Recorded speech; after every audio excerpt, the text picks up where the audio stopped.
Eh bien salut tout le monde, c'est Romain, on se retrouve aujourd'hui pour un déballage à l'ancienne, comme je faisais au tout début sur la chaîne. Ça me fait plaisir de vous retrouver pour découvrir avec vous, et je l'ai déjà testé auparavant pour pouvoir mieux vous en parler, la dernière enceinte connectée avec Google Assistant d'embarqué, l'enceinte LG Think WK7, la dernière enceinte de chez LG en collaboration avec Meridian, qui est une société de hi-fi très haut de gamme. J'ai eu la chance d'aller visiter leurs locaux il y a peu de temps où j'ai pu prendre quelques photos que je publierai très prochainement sur Instagram.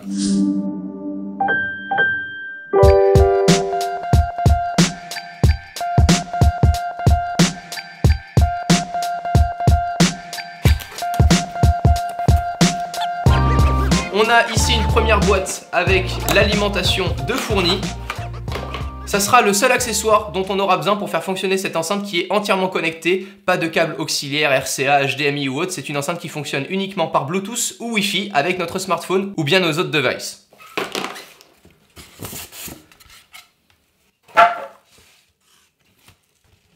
Voilà la bête. Un design plutôt original. C'est la première, je crois, l'une des premières que je vois de chez LG. Il y avait d'autres petites enceintes sympas en Bluetooth, mais qui n'avaient absolument pas la même taille. Regardez la taille de l'enceinte par rapport à ma main. Ça crache énormément et ça crache bien. Et c'est pour ça que je me suis dit que ça pouvait être aussi l'occasion de vous en parler un petit peu. Ça faisait longtemps qu'on n'avait pas parlé de produits audio. C'est une enceinte, comme je l'ai dit, entièrement connectée qui embarque Google Assistant. Google Assistant, on le connaît tous, c'est OK Google, voilà, derrière votre écran, vous allez tous me remercier parce que je l'ai activé directement, sauf si vous l'avez configuré avec la reconnaissance vocale, puisque ce produit-là embarque également la reconnaissance vocale, et on teste tout ça.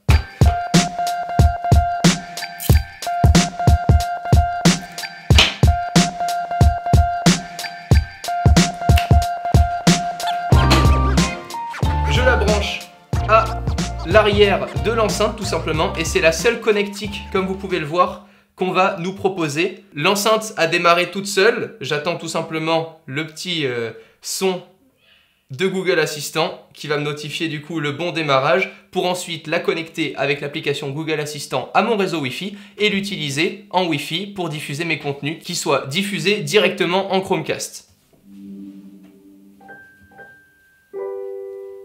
On lui laisse quelques minutes pour se connecter correctement au Wi-Fi. En attendant, pourquoi pas parcourir déjà les premiers boutons qu'on va pouvoir avoir. C'est entièrement tactile, donc au milieu, on va pouvoir modifier soit la connexion en Bluetooth, soit la connexion en Wi-Fi. Il y a une couleur bleue pour l'un et une couleur blanche pour l'autre au niveau de la LED pour savoir directement par quel moyen de connexion elle va se relier à nos devices. On a le volume moins, le volume plus et le volume play ici. Ensuite, on a simplement un bouton pour désactiver ou réactiver le micro juste ici.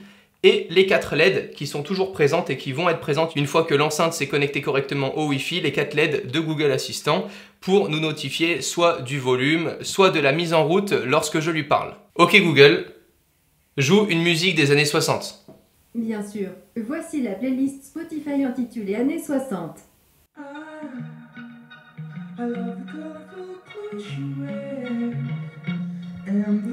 Je continue de parler un petit peu pour que vous puissiez voir la différence entre le son qui est diffusé dans la pièce et le volume de ma voix que je dois élever pour continuer de vous parler. Là, j'ai pu interagir directement avec Google. Dis Google, baisse le son à 20%.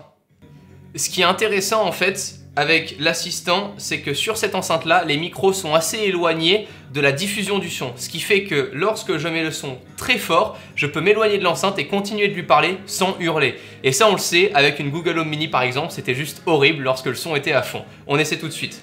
OK Google, volume à 80%. OK Google, comment vas-tu? J'ai la pêche et je suis là pour vous donner la banane. Comment puis-je vous aider? Augmente le son à 100%. OK Google, ça va? C'est jouissif. Je vais bien, tout va bien. L'assistant en maillot de bain. OK Google, baisse le son à 15%. Voilà, vous avez pu le voir, l'interaction fonctionne vraiment bien et ça c'est le gros point fort pour moi de ce produit-là, surtout lorsque l'enceinte va être positionnée dans un salon par exemple, en pleine soirée et quand des gens vont vouloir interagir avec elle, si vous n'avez pas configuré la reconnaissance vocale spécifique à l'un d'entre vous ou un membre de votre famille.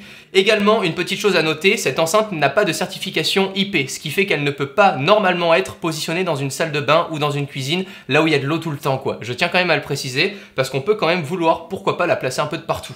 À présent, changeons de mode et je m'y connecte en Bluetooth pour y relier directement mon téléphone pour changer tout simplement de mode, mais j'aurais pu aussi m'y connecter en Wi-Fi.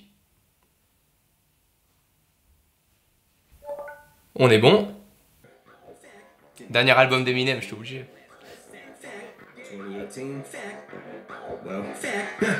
Yeah, I'm a fucking kamikaze crashing into everything. You beat me, Islamic Nazi, that means there is no such thing. I've been going for your juggler since Craig.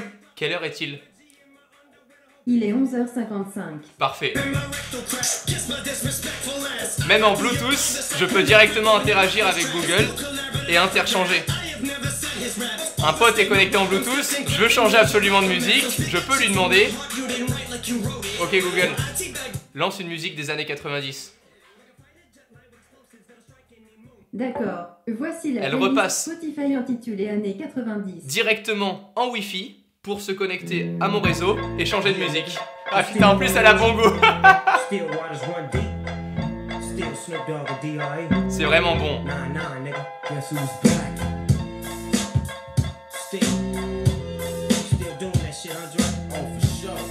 Il faut savoir une chose, c'est que malgré son design, l'enceinte diffuse du son uniquement par l'avant.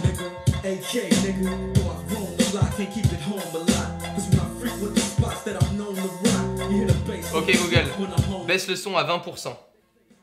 Ce qui explique, à mon sens, un si bon son, et encore là, je suis pas passé par l'autre application tierce qu'a développé LG, où on peut soit activer, soit désactiver le fait d'augmenter les basses ou d'augmenter les aigus. Personnellement, après l'avoir testé, je vous conseille vraiment de désactiver ces deux options-là pour profiter pleinement du son pur que peut nous sortir cette enceinte-là. Cette enceinte, comme je l'ai dit en tout début de vidéo, elle a été en collaboration créée avec Meridian Audio, qui est une société qui produit de la hi-fi aujourd'hui et depuis très longtemps. C'est ce qui explique les matériaux, la qualité du son, et je pense que LG a fait un super bon choix aujourd'hui que de dire bon bah plutôt que d'essayer de produire très bien tout seul, pourquoi pas essayer de m'associer avec quelqu'un qui fait ça depuis des années pour essayer de créer l'enceinte ultime connectée. Alors, est-ce qu'en Bluetooth elle peut aussi augmenter le volume? Ok Google, augmente le volume à 80%. Une pensée pour Augustin. Parfait.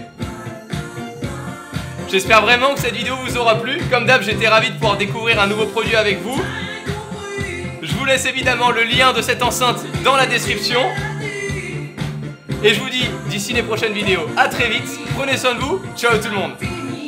Folie finie.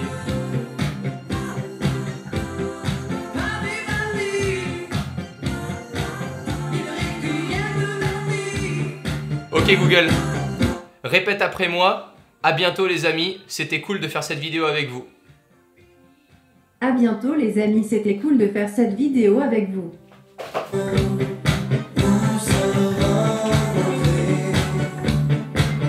Changer.